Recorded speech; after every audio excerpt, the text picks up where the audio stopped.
Hoy vas a ver la importancia de la observación en el trabajo de campo. Así que, abre bien los ojos. En la última videolección viste qué es el método científico. Pues bien, hoy vamos a centrarnos en una de las partes del método científico, aquella en la que los científicos realizan observaciones y mediciones. Por eso la importancia de abrir bien los ojos. Y es que cuando los científicos quieren estudiar algunos aspectos de la naturaleza, como los seres vivos o el medio en el que viven, deben desplazarse hasta un lugar apropiado para realizar observaciones y mediciones. Por ejemplo, si se quiere estudiar cómo se reproduce un anfibio, aunque se pueda hacer desde un laboratorio, es mucho más representativo desplazarse a una charca donde haya ranas para ver ese comportamiento en directo. A esto se le llama trabajo de campo, y consiste en la observación y la descripción de unas características específicas en un determinado ambiente natural.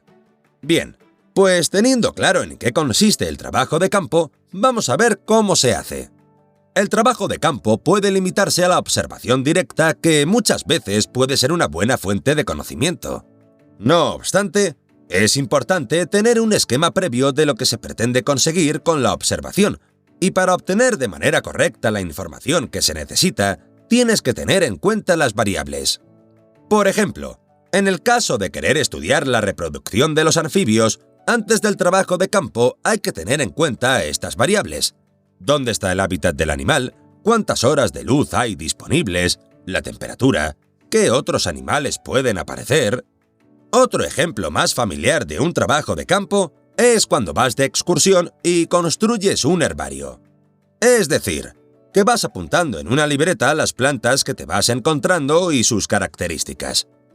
Si después quisieras seguir los pasos del método científico, tendrías que analizar esa información para sacar conclusiones sobre la flora del sitio que hayas visitado. En ocasiones, el trabajo de campo no es tan sencillo de hacer, ya que debe desarrollarse en lugares lejanos o de difícil acceso. En estos casos, lo que hacen los científicos es organizar campañas y expediciones. Un ejemplo conocido de este tipo de expediciones científicas es cuando antiguamente navegaban hasta descubrir nuevas tierras. Y en una de esas expediciones, Darwin, que era un naturalista inglés, descubrió un montón de especies y animales que no se conocían hasta entonces. Como por ejemplo el ornitorrinco, que al verlo se sorprendió, ya que es como un híbrido entre ave, reptil y mamífero. Tiene pico como los patos, tiene pelaje como los mamíferos, pone huevos pero da de mamar a sus crías. ¡Qué animal tan curioso! En estas expediciones el trabajo de campo lo pueden concentrar en unos días determinados durante los cuales recogen el mayor número de datos posibles, y cuando vuelven pueden analizar exhaustivamente los datos. Ya has visto la importancia de la observación directa para conseguir datos, pero también es muy importante que la recogida de esos datos no altere el objeto de estudio. Por ejemplo, el comportamiento de un animal puede ser distinto si éste percibe que el científico lo está observando o no. Un ejemplo de ello son los lobos que hay en los bosques gallegos, que huyen cuando perciben la presencia de los humanos. Por eso, los datos que se recojan en esas condiciones no serán del todo reales. No todos los datos se apuntan en libretas. A veces los científicos también toman muestras físicas. Es decir, cogen una pequeña cantidad representativa de la sustancia que se pretende investigar y que analizan posteriormente en el laboratorio para tener más datos. Obviamente, este proceso también debe realizarse sin ocasionar ningún tipo de perjuicio al medio ambiente, como puede ser destrozar algún hábitat como nidos o madrigueras, ensuciar aguas o talar árboles. Aunque ya te he anticipado alguno, vamos a ver cuál es el material necesario para realizar un buen trabajo de campo. Podemos dividir este material en dos categorías: materiales de registro, donde se anota la información, como un cuaderno, y materiales de trabajo, que se utilizan para recolectar información de manera directa, como los botes. Vamos a ver cuáles son los materiales más usados por los científicos a la hora de hacer el trabajo de campo. Lo más habitual es tener un cuaderno, para anotar todos los datos obtenidos y dibujar esbozos de aquello que creas conveniente. También es muy útil tener a mano un mapa de la zona, en el que referenciar las observaciones.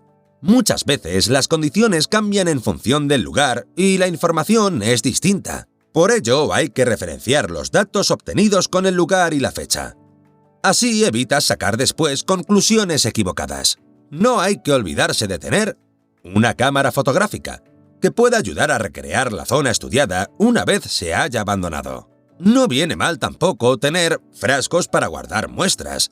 Especialmente se da en investigaciones relacionadas con el medio acuático. Una lupa de campo te ayudará a observar elementos más pequeños, los insectos, por ejemplo. Y con unos prismáticos podrás observar a grandes distancias. Muy útil para cuando se quieren observar aves. También se puede utilizar un telescopio para observar a mayor distancia que con el prismático. Se usa sobre todo para analizar las estrellas. Es muy probable que alguna vez hayas usado alguno de estos materiales, así que podría decirse que, de una u otra forma, tú también has hecho trabajo de campo. Pero ¡shh! Hay veces que este trabajo hay que hacerlo de forma sigilosa e inadvertida.